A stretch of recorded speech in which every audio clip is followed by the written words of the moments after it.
Pape Ibra Tall avait créé la section et Senghor avait fait venir Pierre Lotz de Poto-Poto qu'il connaissait. Et Pierre Lotz est venu et a eu vraiment la préférence. Senghor aimait bien la sécurité.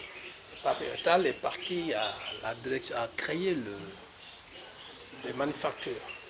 Et la signature des cartons des manufactures venait essentiellement des élèves et artistes sortis de la section de recherche. La section à recherche, c'est comme si ce n'était pas dans l'école des beaux-arts, parce qu'on les voyait traîner nulle part.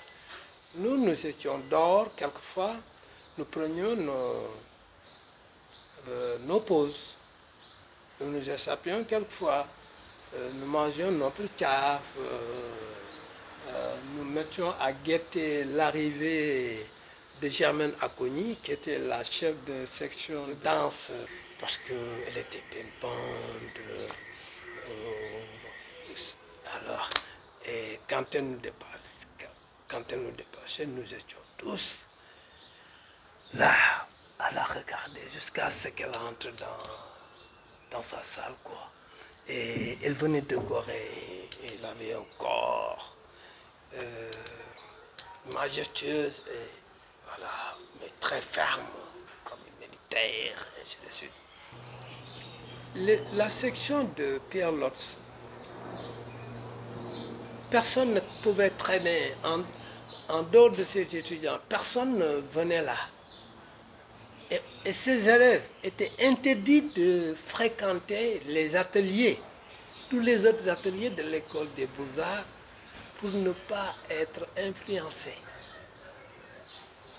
C'est que cette section avait une particularité. Ils pouvaient être analphabètes. Et il y en a qui étaient, la plupart étaient analphabètes. Même les meilleurs étaient analphabètes. Parce que Pierre Lotz aimait ça, c'est ça. C'est-à-dire que c'est des analphabètes qui avaient un savoir-faire au bout des doigts et à qui il voulait laisser un cerveau libre et authentique et qui créaient leur propre forme et leur propre sujet. Lui, il les amenait tout juste à cela, à sortir de ce qu'ils avaient comme potentiel et qu'ils ignoraient, et en leur donnant des couleurs. Et à un moment donné, Pierre Lotz les sectionnait.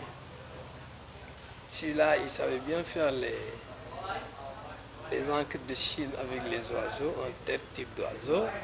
Un autre, c'était les baobabs, c'est le Fiam. Il y avait quelqu'un qui faisait les baobabs. C'est les baobabs, c'est à lui. Telle expression, c'était à quelqu'un d'autre, tu ne pouvais pas toucher à cela. Et ils ont fonctionné à peu près comme ça. Lui, il a naturellement, avec ce sujet, chaque fois, renouvelé autrement. Soit c'est la culture, c'est le dessin, c'est au niveau d'abord de la vie. Pierre Lotz était d'abord très affable. Il était doux. Tous ses élèves lui étaient attachés